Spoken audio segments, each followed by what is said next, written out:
as we modify the cars and tune it, the more that we will require to do changes to it. So anyways, I do accept that, and I guess that's where we're gonna be at. And again, I'm doing this for the purpose of sharing 100% unbiased information for you guys. My videos are fairly long because they are somewhat a how-to, but at the same time, they're also a vlog. Bear in mind that there is a chapter in most of my videos, especially the long ones. So if you guys want to jump around and just basically pick and choose the areas you want to watch, please do utilize that, and that would help quite a bit in the process. If you guys enjoy my stories, then hey, watch the whole videos, and then you know what, that's going to help me quite a bit there. But if you guys want to jump around and even come back to see sections of my videos, I do have the chapters in place, so check that out. What's going on, you guys? Welcome to another episode of JB Tuning. Guys, I figured I'll do an update here in terms of our EQT tune and how the Golf R is doing. So anyways, I had a chance to enjoy the car in the past month and basically taking the car out and testing it out in the whole 9 yards and see how our ride is now, as I have been complaining earlier on a bit of a sloppiness or some kind of shifting issues with the car during the regular modes or on a spirited drive type deal. So I figured, you know guys, reading through the EQT FAQ, they are recommending that if you do have anomalies during the tuning of the TCU, it is recommended to do a TCU reset. And there's several ways you can do it. You can do encoding through OBD11 or a VAGCOM, and to be able to reset it, or the easiest way would be to use the OBD11 apps, that is the prepaid apps, which probably takes about 10 points or so off your banked points. But anyways, that's probably, I would say, the easiest way to do it. All you have to follow the instruction to make sure that the car is warmed above the 30 degrees Celsius temperature and transmission, and at the same time, when you do this, have it be running on park with the parking brake on, and also have your foot firmly on the brakes while you're performing the procedure, and you go through and do the whole reset of the clutch pack, and let it finish through the process without removing your foot out of the brakes, and making sure that you don't let off the brake and even hitting the accelerator in that process. So make sure you have your foot firmly on the brakes. So yeah, I figured I will try to do the reset before I do anything else. At first, I'm a bit reluctant if this is actually considered an anomaly or a problem. From time to time, the shifting is very crisp and it's very linear, and I don't feel any sloppiness, but at times there is a sort of, I would say it's almost like the clutch or the transmission is trying to search for the next gear, that is. And I feel a bit of a thug on the third gear sometimes, and it happens on the fourth sometimes as well, or even in the higher range.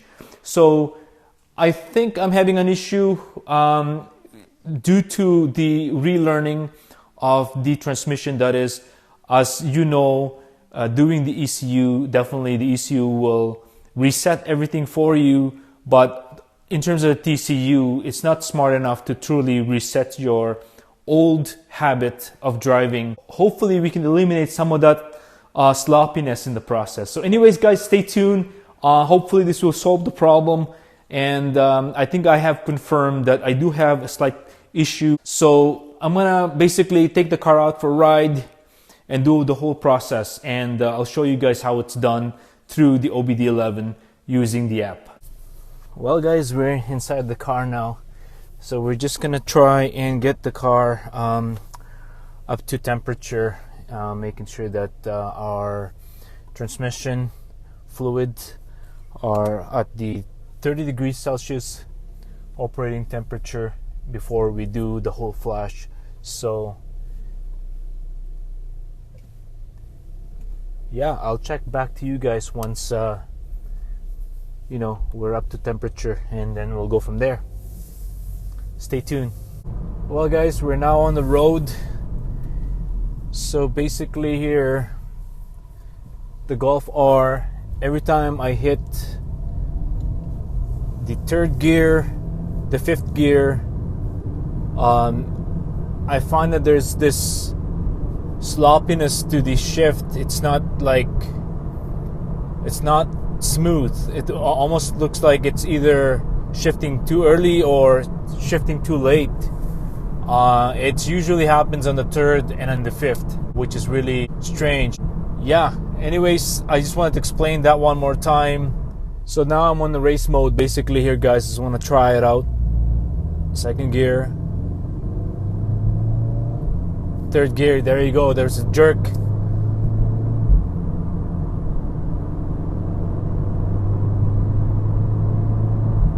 There you go, the fifth gear again.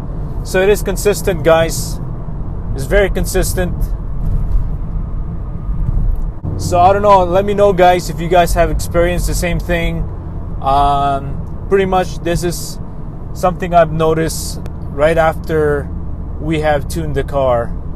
Obviously we did the ECU, the TCU tune, stage 1. So yeah, I don't know what you guys are experiencing or what your experiences are when you have tuned the car.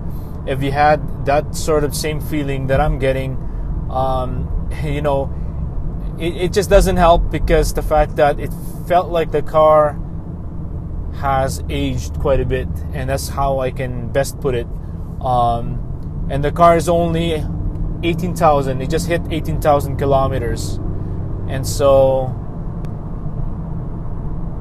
for it to be that sloppy,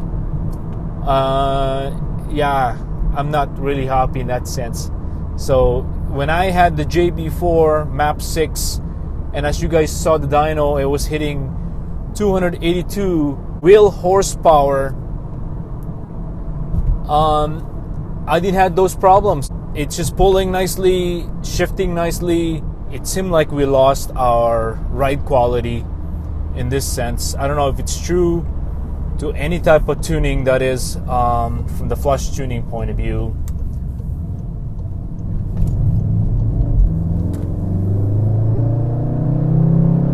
And yeah, no, I would hate to lose the OE ride quality over, extra power, that is.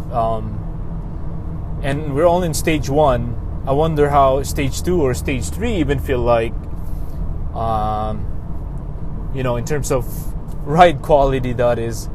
If it's going to be very shitty, I would say that being on just a piggyback would probably be the best, because then, truly this car out of the box is already pretty good by itself, to be honest, and that's just my take. I truly don't need way more power.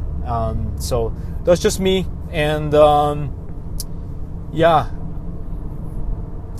I would choose ride quality over poor driving capability here. So anyways, guys, yeah, I love the power and all, don't take me wrong, but if I'm sacrificing my ride quality over the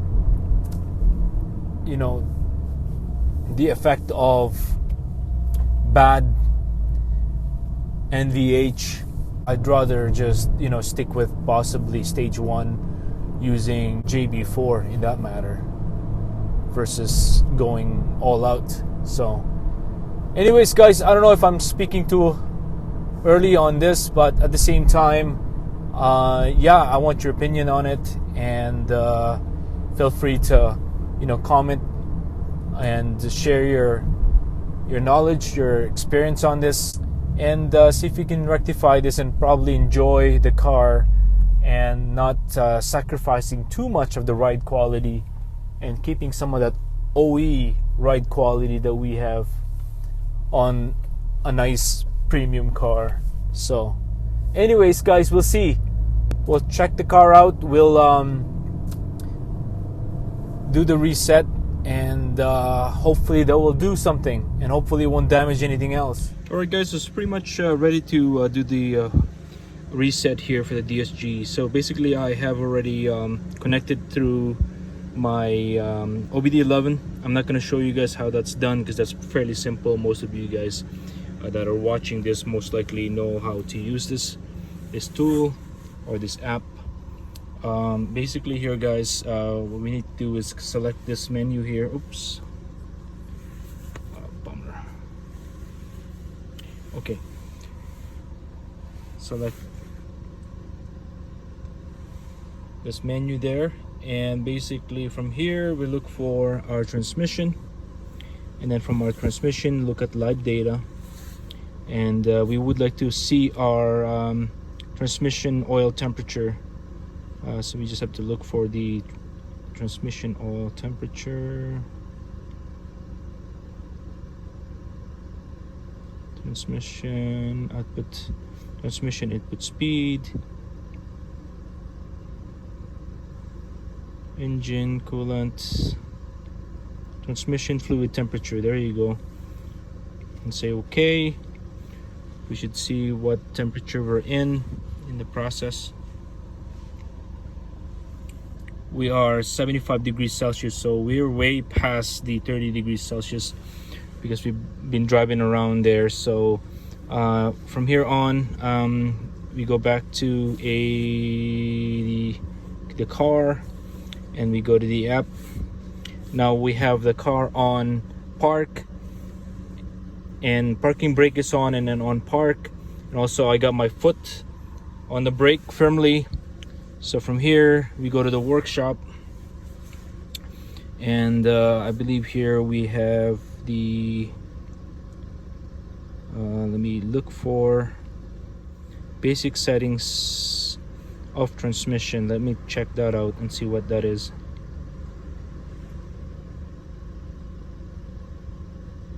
Basic settings of transmission. So basically this is the reset right here, is one of the options. Let's see what the other options are. I think that's all it has. So basically here it says it requires transmission fluid temperature must be at 30 degrees Celsius or 100 degree Fahrenheit. Select the lever in park, put the lever in park. Engine idle speed, do not press the accelerator when you're doing this. Parking brakes and foot brakes applied during the entire process.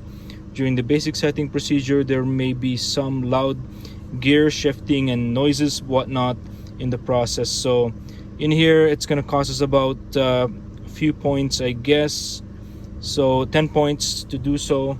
And so from here I'll just have to hold the checkbox here, and it should reset our transmission. So here we go.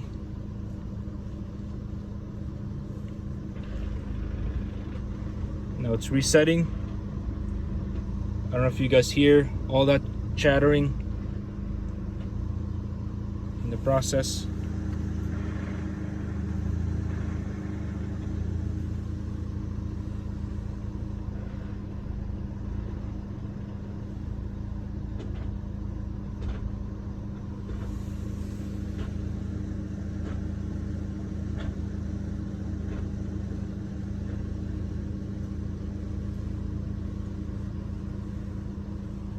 A little nerving here guys, but we'll see if this helps our situation here.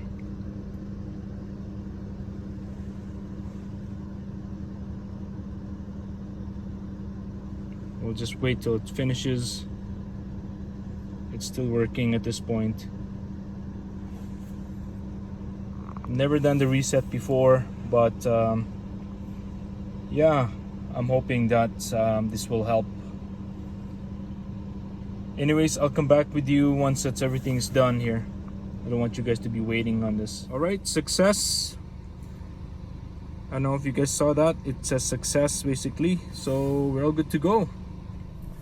Well guys, we're pretty much on the road again. Go for a quick test drive and see how well our DSG Reset so far. Yeah, I know it's a lot smoother so far. I don't want to jump the gun here, but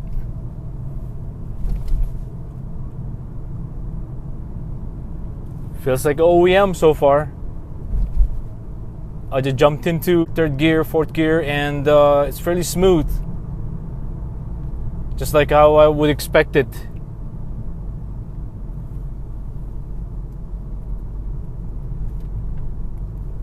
Interesting.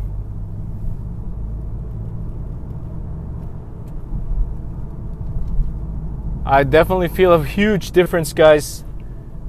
So far anyways. Again, I don't want to jump the gun here saying that everything's feeling great and everything. So I'm going to do a few days of driving and see how it goes. I probably will end the video at this point and do a few more driving and see how well the reset has actually gone through in the process, and hopefully that sort of fixed my issue here. So yeah, anyways guys, stay tuned. It's going to be a few days for me, but it was going to be a second for you, so I'll check back with you in a bit. Well guys, I lied, I'm back. Anyways, I just tested the car, put it on race mode, and you know, I stepped it up a little bit. Nothing excessive there. I basically took off a little faster than normal. Didn't launch it or whatsoever.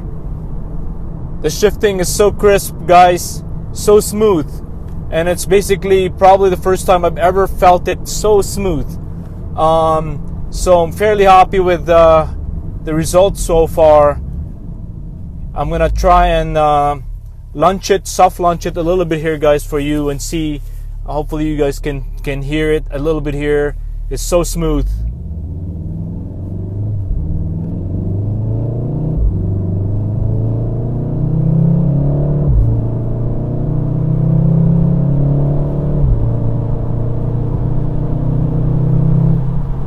Wow. No more of that jerkiness, that's for sure. 100%. I hope I'm not speaking too soon again, guys. I'm a little paranoid here, but yeah, it's definitely a lot smoother than before. By me resetting it, I would say I'll definitely come back and give you a couple days review on this, or even a week of driving, and I'll let you know. I'll give you an update exactly how well this reset have been. I have, you know, done some searching on YouTube on any Golf R out there, some DSG cars of course, but nothing really have mentioned how important it is to do the DSG reset. Excuse me. So anyways guys, I'll get back to you in a bit, and I'll give you my 20 cents on this. So stay tuned. 3 days later. As I promised, for our final conclusion, guys, in the past few days here, I've been driving the car out for a ride, and it has improved quite a bit, guys. I could say that it's been a lot more nimble, and it's been shifting well. I've also launched the car and hit it pretty hard. It's not bad. It's not bad at all. I think there is still some NVH to be addressed, like possibly the dog bone mount, especially on a pull. I could definitely feel some sleeping or possibly some vibration underneath there in the process, but probably that is addressed by putting some upper or lower, or possibly just the lower for the time being, and see if that makes a big difference. So anyways guys, hopefully we will be doing that soon, and I'll probably do a video on that again. But anyways guys, as I said, as we modify the cars and tune it, the more that we will require to do changes to it. And I think that's the ultimate case here in this process, if you are truly going to go all out with the car. So anyways, I do accept that, and I guess that's where we're gonna be at. And again, thank you for watching. Hopefully you enjoyed this series And again, I'm doing this for the purpose of sharing and that 100% unbiased information for you guys. And I would like to have as much knowledge out there in terms of how the steps of tuning cars, tuning a Golf are, and hopefully this will help you in the process. And again, my videos are fairly long because they are somewhat a how-to, but at the same time they're also a vlog because I do love the idea of sharing and doing stories for you. And bear in mind that there is a chapter in most of my videos, especially the long ones. So if you guys want to jump around and just basically pick and choose the areas you want to watch, please do utilize that, and that would help quite a bit in the process. If you guys enjoy my stories, then hey, watch the whole videos, and then you know what, that's gonna help me quite a bit there. But if you guys want to jump around and even come back to see sections of my videos, I do have the chapters in place, so check that out. Anyways guys, as always, peace out.